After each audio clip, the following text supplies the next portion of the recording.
Oke, shalom sobat PA dimanapun Anda berada. Shalom. Ya, shalom. Nah, kembali lagi bersama PA Timoho. Kali ini kita akan mengadakan podcast ya. Dan bersama-sama dengan saya Samuel dan teman saya Ido William. Halo Ido. Halo Sam. Ya, gimana Ido? Apa kabarnya Ido? Luar biasa, baik. Oke. Nah, Dok, kali ini Ya, gimana? kita akan mengadakan podcast yang temanya kira-kira tahu nggak Dok? Tentang apa nih? Waduh, ini kayak boleh nebak nggak nih? Oh ya, coba nebak. Ini kan lagi bulan puasa nih. Berhubung saudara-saudara kita yang beda keyakinan dengan kita lagi puasa, mungkin temanya puasa bukan ya? Ya, tepat banget ya Do ya. Oh, ya. Ya, teman-teman PA, kali ini kita akan bahas tema atau topik podcast kita tentang puasa. Nah, dan tentunya kita akan melihat dari sudut pandang Alkitabiah ya teman-teman. Dan benar-benar. saat ini kita udah kedatangan narasumber yaitu Pendeta Dedi Panjaitan. Nah, tidak asing lagi teman-teman PA Timoho udah sangat kenal Pendeta Dedi Panjaitan adalah gembala jemaat kita ya di Timoho, Yogyakarta. Nah, oke Dok, kita langsung aja kali ya, dengan pertanyaan podcast ini. Nah, karena kita akan berdiskusi tentang puasa dari sudut pandang Alkitabiah. Mungkin kita sapa dulu nih Pak Pendeta nih, tadi belum sapa. Halo Pak Pendeta. Oh iya, halo Sam dan juga Ido. Senang berjumpa kembali di podcast kita pada sore hari ini. Oke, terima kasih Pak Pendeta udah mau hadir di podcast kali ini. Oke, Pak Pendeta, apa kabarnya Pak Pendeta? Puji Tuhan, baik-baik. Puji Tuhan. Semuanya dalam lindungan Tuhan. Oke, kita langsung saja Pendeta. Oke, boleh. Pertanyaan pertama ya. Pendeta, apa puasa itu ya? Apa puasa itu dan bagaimana Alkitab ya memperkenalkan puasa itu? Mungkin bisa kasih penjelasan. Oke, jadi puasa itu sebagaimana kita sudah ketahui bahkan jalani selama ini ya. Nah, itu datang dari Tuhan sebenarnya, yang mana memberikan kepada orang-orang pada masa itu maupun masa sekarang ini satu perintah untuk melakukan puasa ya. Nah, puasa itu kan bisa dilakukan secara berkelompok atau berjemaah atau juga secara pribadi ataupun perjanjian dengan dua orang sahabat, teman atau beberapa orang saja yang mempunyai kerinduan yang sama untuk untuk bergumul terhadap sesuatu. Nah, jadi apakah puasa itu? Puasa itu dari definisinya yang kita bisa lihat adalah itu disiplin rohani ya. Disiplin rohani yang diajarkan oleh Tuhan, di mana dengan berpuasa itu orang akan dididik ya. Bagaimana mengendalikan hawa nafsu, selera, bagaimana untuk menyangkal diri, gitu kan? Dan bagaimana kita fokus kepada Tuhan dan menyisihkan hal-hal yang biasa kita kerjakan sehari-hari itu, dan kita betul-betul menggunakan waktu berdoa dan juga belajar firman dan mengurangi namanya makanan-makanan yang biasa kita gunakan, minuman yang bisa kita gunakan, dan semua aktivitas harian yang bisa kita lakukan itu kita kurangi dan kita fokus untuk memohon kepada Tuhan. Jadi itulah artinya puasa itu. Oke, menarik. Tadi saya menggarisbawahi menahan hawa nafsu dan juga selera. Berarti puasa yang menurut Alkitab ini berarti nggak cuma terbatas pada menahan nafsu makan. Iya, betul. Tidak hanya sekedar menahan rasa lapar kan. Oke. Kalau gitu apa tujuan dan pentingnya puasa di dalam Alkitab menurut Alkitab? Oke, jadi dalam sejarah umat-umat Tuhan yang kita sudah melihat di dalam Alkitab itu, puasa itu penting dan dibutuhkan ya. Nah, itu tujuannya adalah untuk mempersiapkan umat atau orang secara pribadi personal untuk siap mereka secara hati pikiran bertemu dengan Tuhan ya. Iya. Nah karena itulah Tuhan apa? Meminta mereka untuk berpuasa, karena itu hal yang diperlukan ketika mereka ingin mendapatkan sesuatu dari Tuhan. Nah itu pentingnya berpuasa itu. Oke, terima kasih pendeta. Jadi ada suatu berkat tersendiri ya kalau kita berpuasa. Nah, pertanyaan selanjutnya nih pendeta, karena di Alkitab itu ada perjanjian lama dan perjanjian baru.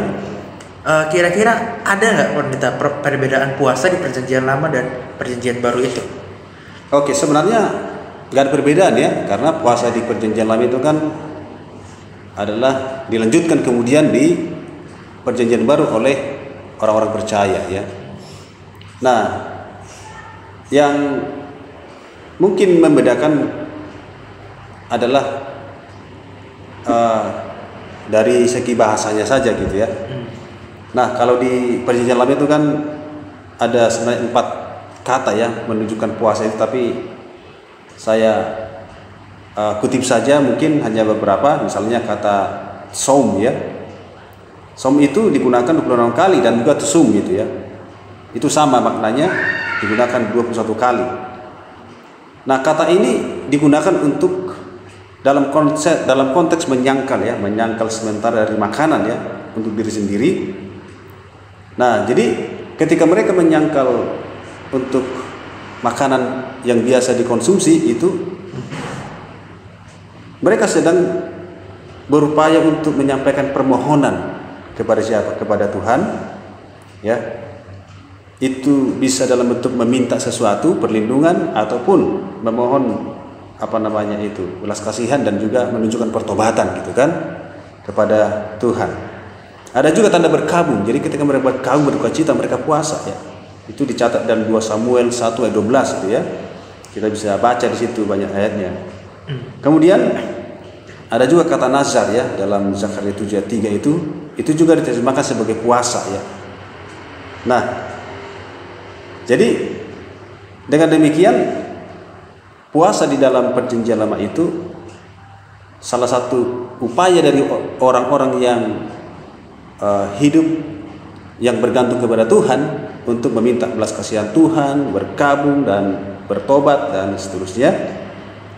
Nah, jadi misalnya tokoh-tokoh yang berpuasa di Alkitab ya, jadi seperti Musa dia berpuasa, Daniel dia berpuasa, Elia, Esther. Nah, misalnya ketika Esther berpuasa itu pada saat mereka menghadapi ancaman, itu puasa secara bangsa. Ketika mereka mau dimusnahkan oleh Haman, lalu Esther bilang umumkan puasa, lalu mereka puasa 3 hari. Itu makanya orang sering katakan puasa Esther gitu ya. Lalu Musa misalnya dia berpuasa 40 hari ketika dia akan berjumpa dengan Tuhan di Bukit Sinai ya. Jadi kenapa berpuasa dia? Karena dia menyiapkan apanya? Betul-betul dia hatinya untuk siapa? Untuk bertemu dengan Tuhan ya. Nah, jadi dengan demikian kita bisa lihat di sini bahwa puasa itu di perjanjian lama itu penting dalam konteks mereka untuk memohon belas kasihan Tuhan, perlindungan Tuhan, berkabung, ataupun ketika seperti Musa akan bertemu dengan siapa? Dengan Tuhan ya, ketika Tuhan menampakkan diri kepada mereka. Nah, jadi lalu kemudian berikutnya juga ketika mereka hendak berpuasa itu ya seperti bangsa Israel itu kan ketika mereka akan memasuki hari Gerafirat itu, hari pendamaian itu, mereka harus berpuasa, menguduskan diri, mereka berdoa ya. Jadi untuk apa? Mempersiapkan hati mereka untuk apa? Bertemu dengan Tuhan. Jadi itulah konteks berpuasa di dalam perjanjian lama.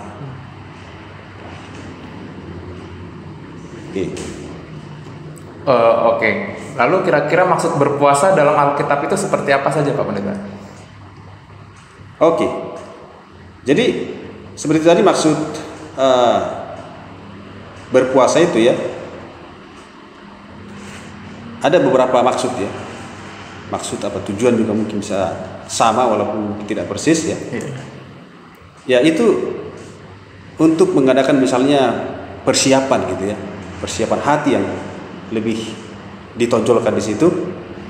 Lalu ketika juga membutuhkan kuasa rohani, kita ingin memiliki kuasa rohani yang lebih daripada biasanya, atau saat kita menghadapi krisis atau menghadapi pencobaan, atau kita jauh dari Tuhan, lalu orang apa? Berpuasa ya. Nah, ketika menghadapi masalah, bahaya, ancaman ya, untuk pengampunan dosa. Jadi di Alkitab dicatat hal-hal itu, misalnya ya pada waktu Yesus ya, ketika dia hendak memulai pelayanannya di dunia ini, dia berpuasa 40 hari, 40 malam. Ini namanya puasa supernatural ya. Karena tidak ada orang berpuasa seperti itu. Jadi itu dilakukan Yesus sebelum dia memulai pelayanannya.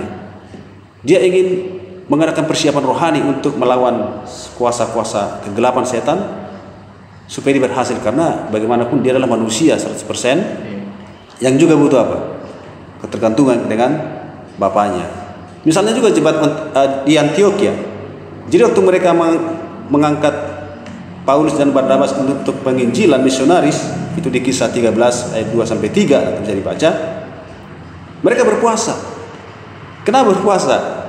Karena mereka ingin mengutus orang ini, dan biarlah Tuhan yang apa? Memberikan kuasa kepada mereka, petunjuk kepada mereka. Nah, lalu kemudian juga yang berikut adalah ya, ketika orang percaya membutuhkan kuasa rohani ya untuk melawan tipu muslihat iblis, karena kita ini kan berperang ya melawan kuasa kegelapan. Itu di Efesus 6 ayat 12 gitu ya.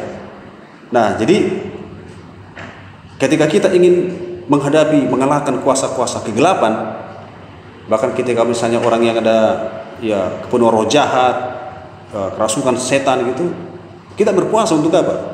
Minta kuasa, karena itu kita tidak bisa kan apa? Melakukan itu dengan kuasa kita sendiri ya. Nah, lalu juga ketika gereja menghadapi suatu ya apa namanya itu? Pergumulan ya, suatu krisis gitu. Seperti mungkin gereja itu sementara mungkin mau ditutup misalnya, atau ada yang protes misalnya kan, atau kita sedang menghadapi ancaman keselamatan karena kita mengabarkan kebenaran misalnya, itu berpuasa supaya apa? Dapat kekuatan rohani. Ada juga ketika melawan pencobaan ya, itu tadi seperti contohnya Yesus ya, dia berpuasa 40 hari 40 malam. Lalu ketika orang dalam krisis iman, jauh dari Tuhan, itu seperti yang dialami oleh orang Yahudi ya, ketika mereka jauh dari Tuhan, Tuhan menghimbau mereka untuk berpuasa ya. Itu di Yoel 2 ayat 12 sampai 17. Jadi orang Yahudi ini berpuasa untuk membangkitkan rasa penyesalan akan dosa ya. Mereka menangis juga di situ, dan mereka bertobat dari kesalahan mereka. Nah, lalu kemudian ketika menghadapi bahaya, ancaman ya, seperti Yosafat ya berpuasa ya, ketika ada ancaman dari orang Edom di 2 Tawarik 20 ayat 3 ya. Demikian juga dengan Esra ya, mereka mengumumkan puasa supaya orang-orang Yahudi aman dari ancaman musuh. Demikian juga Nehemia juga berpuasa ya, ketika berita kehancuran Yerusalem itu diumumkan di sana. Jadi sama juga dengan Esther dan orang Israel ya, berpuasa ketika mereka sedang terancam nyawanya. Lalu yang berikut adalah berpuasa itu maksudnya untuk apa? Memohon pengampunan dosa ya. Itu seperti yang dilakukan oleh Musa ya, memohon kepada Tuhan mengampuni dosa umatnya itu ya. Jadi berpuasa itu ada banyak apa maksudnya. Jadi kita bisa memilih kira-kira kita puasa untuk maksud apa gitu kan. Jadi jangan sampai puasa kemudian hanya ikut-ikutan. Apa kepentingannya gitu kan saya berpuasa. Ya kan gitu. Jadi supaya puasa kita itu ada maknanya, sasarannya, dan juga mendatangkan berkat rohani kepada yang berpuasa itu sendiri. Ya demikian kita maksud berpuasa di dalam Alkitab. Oke, terima kasih pendeta. Jadi ada banyak ya, ada untuk pengampunan dosa dan mengalahkan kejahatan dengan contoh-contoh di Alkitab tadi. Dan sekarang kita masuk ke teknisnya nih Pak Pendeta. Ya, bagaimana sih kita atau cara berpuasa yang benar dalam Alkitab itu yang bisa kita praktekkan gitu Pendeta? Oke, jadi sepanjang sejarah berpuasa di Alkitab itu, yang tidak dapat dilewatkan cara yang benar itu adalah berpantang dari makanan. Nah itu dia. Karena arti puasa sendiri kan dari asal katanya itu kan ya berpantang makanan kan itu. Jadi kalau kita berpuasa tapi ya makan juga gelojo begitu kan, makan juga apa namanya tidak kira-kira gitu kan, nah, itu bukan berpuasa namanya ya. Karena pengertian kata puasa itu kan, misalnya di Perjanjian Baru itu kan ada nestea gitu kan, ada estea gitu kan, artinya kan itu ya, nestea itu dari kata nea dan artinya tidak, estea itu artinya makan, jadi tidak makan. Jadi artinya asal katanya puasa itu kan dari itu nestea, yang artinya tidak makan, berpantang makan, makanya dibilang puasa. Nah, oleh karena itu cara yang benar berpuasa ini satu berpantang makan, ya. Kemudian di dalam Kamus Bahasa Indonesia juga kan dikatakan puasa itu menghindari dari makan minum secara sengaja. Jadi tidak makan minum di sini bukan karena gak ada makanan, ada makanan, tapi saya tidak mau makan makanan dulu. Karena apa? Mau berdoa, berpuasa untuk tujuan tertentu. Yang kedua adalah berpuasa itu yang benar adalah mengendalikan selera dan hawa nafsu. Bukan hanya selera makan, tapi hawa nafsu akan dunia ini, kedagingan gitu kan, yang mungkin selama ini menarik perhatian kita ya. Karena itulah tujuannya, pengendalian diri dan seterusnya. Jadi puasa bukan menyiksa diri ya, tapi bagaimana kita mengendalikan hawa nafsu kita. Jadi berpuasa juga bukan berarti berpantang makan sama sekali ya. Jadi melainkan membatasi diet-diet yang berat tapi menjadi sederhana. Nah memang ada juga sekarang ini berpuasa itu ada sih berpuasa sama sekali nggak makan, kan macam-macam jenis puasa itu nanti ya. Ada puasa absolut tidak, absolut itu berarti dia sama sekali tidak makan apa-apa. Ada juga puasa normal itu, puasa normal itu ya sehari itu berpuasa dia, tapi ada buka puasanya. Lalu ada puasa sebagian saja gitu kan, hanya separuh dia setengah hari gitu kan. Ada juga puasa rotasi gitu kan, hari ini puasa besok tidak, jadi begitu dengan jangka waktu tertentu. Kemudian ada juga supernatural puasa ya, fast, itu puasa seperti Yesus itu. Nah tapi itu tidak ada orang seperti itu ya. Nah jadi intinya kita mau pilih yang mana gitu-gitu, itu cara berpuasa itu, apakah mau dry fasting atau sama sekali puasa absolut, atau mengkonsumsi minum-minum, makan hanya apa namanya terbatas gitu kan, hanya untuk supaya sirkulasi tubuh kita ini kan ketika kita berpuasa nggak sampai sakit nanti kan gitu. Nah jadi lalu kemudian yang berikut adalah berpuasa adalah untuk apa? Mengendalikan apa namanya itu, merendahkan hati. Itu cara berpuasa yang benar ya. Kita merendahkan hati supaya puasa kita itu berkenan kepada siapa? Kepada Tuhan. Kira-kira begitulah cara berpuasa yang benar. Oke Pak Pendeta. Buat selanjutnya saya mau bertanya nih.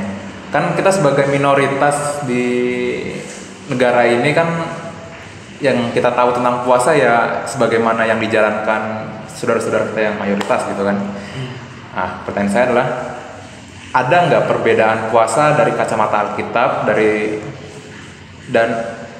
maksudnya dari kacamata Alkitab dan dari saudara-saudara kita kaum mayoritas atau muslim dalam memaknai dan menjalankan puasa? Jika ada, seperti apa? Oke, jadi sebetulnya prinsipnya sama ya dengan Alkitab. Karena sebagaimana yang dijelaskan dalam dialog kemarin dengan Ustadz Ahmad Siddiq itu, dia mengutip sejarah puasa itu sebelum Islam itu ada kan adanya Kristen Alkitab. Ya. Jadi ya artinya prinsip berpuasa itu diambil dari sana kan, dari sebelumnya. Jadi itu sama prinsipnya, adalah tadi kan berpantang makan, mengendalikan diri, bukan hanya selera makan tapi juga kedagingan, ya kan. Bukan hanya itu juga, berhenti berpuasa dari hal-hal yang tidak baik gitu kan. Nah, melakukan kebajikan. Jadi sama prinsipnya. Prinsipnya itu sama-sama untuk hal bersifat rohani gitu kan, puasa itu. Hanya mungkin caranya dan juga durasinya yang membedakan. Nah, kalau kita itu kan berpuasa itu di dalam Alkitab itu berpuasa tidak ada ketentuan mengenai pengaturan waktu berapa lama gitu kan. Tidak ada yang bersifat permanen. Oh, harus sekian puluh hari atau harus sekian jam. Dari bulan ini ke bulan ini itu nggak ada. Nah, sementara saudara kita itu kan sudah diatur di dalam kitab suci Al-Qur'annya, ada pengaturan waktu ya sekian puluh hari atau 1 bulan itu ya. Nah, itulah perbedaannya. Tapi dari segi tujuannya, prinsipnya itu saya lihat sama. Sama. Ya, demikian. Oke, terima kasih ya. Ya berarti prinsipnya tetap sama, ya mungkin caranya aja ya agak berbeda. Ya, betul. Oke. Nah, mungkin dari Ido sendiri ada hal-hal yang mau ditanyakan lagi nih. Ini pertanyaan kita udah selesai. Mungkin di luar ini ada yang mau ditanyakan mungkin. Iya, Oke. mungkin Sebelumnya dulu saya oke. mau sampaikan dulu satu lagi Ada ini. tambahan. Ini kita puasakan, ngapain puasain? Apakah hanya kita tidak makan tidak minum lalu kita mengurung diri di kamar? Apakah begitu? Nah, jadi puasa itu kan tidak sekedar hanya menahan lapar dan haus kan gitu. Nah, jadi ketika kita puasa, yang pertama adalah kita merendahkan diri dalam doa kepada Tuhan. Yang kedua, kita mendatangkan keadilan, membuka belenggu-belenggu kelaliman, ya kan?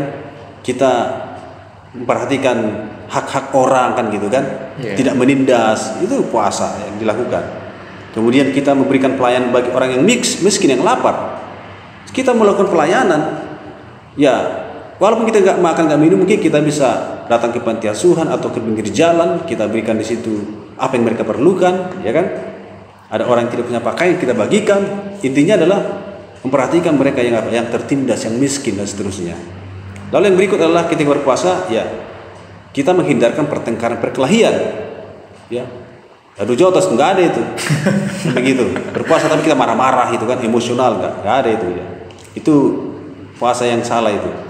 Lalu yang terakhir adalah kita bersyukur ya, menyanyi, memuji Tuhan ya atas semua kebaikan kepada kita. Jadi itulah aktivitas selama berpuasa. Jadi kalau orang puasa hanya duduk diam di kamar, di rumah, tapi nunggu buka puasa, nunggu sore selesai. Nah, itu mungkin puasa yang cacat itu ya. Tapi ketika puasa lakukanlah aktivitas rohani, bukan hanya teorinya, tapi juga praktek kemana keluar ketika kita berpuasa. Maka puasa kita akan berkenan kepada Tuhan. Ya, saya pikir demikian. Mungkin ada yang lain, apa tambahan tadi pertanyaannya? Mantap. Oke Pak Pendeta, kalau gitu saya ada pertanyaan. Tadi kan kita tahu kalau manfaat puasa itu ada banyak sekali dan sangat positif untuk kita bisa terapkan. Nah, kira-kira ada saran nggak dari Pak Pendeta untuk teman-teman yang mau mulai berpuasa itu kira-kira gimana gitu caranya buat awalnya? Gitu. Oke, jadi sebelum ke sana kembali saya ingatkan kan, puasa itu tadi tujuannya berdisiplin rohani kan, mempertajam kita punya feeling kita untuk mendengar suara Tuhan, kan, mempertajam kita punya kerohanian dan seterusnya. Jadi karena itu dalam praktikal hidup kerohanian kita sebagai orang muda, walaupun kita sibuk dengan kuliah ya. Nah, yang pertama tentukan dulu kita puasanya puasa yang seperti apa gitu kan. Karena ada banyak jenis puasa itu kan. Mau puasa sehari, 2 hari, 3 hari, atau puasa sekali seminggu atau puasa sekali sebulan atau hanya puasa pada saat tertentu saja ketika ada pergumulan. Tapi saran saya sih atur aja puasa itu rutin, walaupun rutinnya itu sekali seminggu mungkin, sekali sebulan mungkin, sekali 3 bulan, tapi itu diatur rutin gitu. Nah, kemudian ketika berpuasa itu tidak perlu sama sekali menghindari makanan minuman gitu kan. Nah, saya sarankan tetap minum saja, hanya untuk menghindari kita dehidrasi. Tapi minumannya itu kan yang air bening aja yang sehat kan, jangan minum yang merangsang gitu kan. Nah, makan juga ya boleh makan, tapi dibatasi gitu. Jadi misalnya ya dihindari makan makanan yang daging-daging, goreng-gorengan itu, tapi makan makanan yang alami gitu kan. Hanya untuk supaya menahan tubuh kita tidak kehilangan gizi saja kan gitu. Nah, lalu kemudian pada waktu berpuasa itu pertama yang penting direncanakan dulu kan gitu. Itu bisa personal, bisa juga mungkin per kelompok. Tapi biasanya kalau kita per kelompok itu kan harus cari orang yang memang betul-betul punya kerinduan yang sama, karena kan tidak semua orang juga mau kan gitu kan. Hanya mungkin gak enak dia diajak gitu. Nah, tapi miliki cari orang yang punya kerinduan yang sama kalau mau berkelompok bersama-sama. Tapi kalau mau pribadi itu mungkin akan lebih efektif ya. Jadi karena kita bisa tahu kebutuhan rohani kita dan kita yang mengatur sendiri, tidak perlu tergantung dengan orang misalnya. Lalu siapkan aktivitas selama puasa itu. Apa yang dilakukan selama puasa ini kan gitu. Lalu siapkan teks Alkitab mana yang mau direnungkan. Nah, baru buat daftar doa. Siapa yang mau didoakan selama puasa ini kan gitu. Nah, kemudian aktivitas luarnya apa? Jadi ini kita puasa, ada aktivitas keluarnya. Mungkin kita akan membantu orang yang sedang susah misalnya, atau membawa buku-buku untuk dibagikan kepada orang lain, kesehatan misalnya. Nah, jadi dengan demikian puasa kita bermakna sepanjang hari itu. Tidak hanya sekedar menahan lapar dan haus, habis itu kita makan seperti orang kelaparan gitu kan. Nah, jadi akhirnya puasa itu tidak bawa dampak bagi kita. Jadi saya pikir itulah hal praktikal yang bisa dilakukan oleh orang muda di dalam kesibukannya dalam perkuliahannya. Jadi satu lagi, saya menganjurkan kalau puasa jangan hari Sabat. Kenapa nggak hari Sabat? Memang selama ini kan orang puasa hari Sabat. Kalau saya menganjurkan jangan hari Sabat, hari biasa ambil waktu. Karena Sabat itu kan kita bertemu saudara-saudara, kita harus ada persekutuan, perjamuan kasih, makan bersama, ataupun persekutuan yang lain kan gitu kan, ada cara yang lain. Karena kalau kita puasa Sabat itu kan kita mungkin merasa ini, lalu kita menjauhkan diri dari kita punya persekutuan. Nah, jadi yang sebenarnya yang benar itu adalah puasalah di luar hari Sabat itu, Minggu, Senin, Selasa, Rabu sampai Jumat. Mau Jumat boleh. Jadi ketika kita sibuk bekerja, kita menahan lapar dan kita mengambil waktu lebih dekat kepada Tuhan. Ada banyak godaan kan? Bisa ini. Kalau hari Sabat kan tinggal nggak ada godaannya, tinggal tidur, pulang kerja tidur dia sampai sore. Nah, ya, apa maknanya kan gitu? Nah, jadi saran saya puasa itu jangan hari Sabat, ambil 6 hari sebelumnya di hari biasa. Demikian Ido, semoga bermanfaat. Oke, terima kasih Ido. Gimana?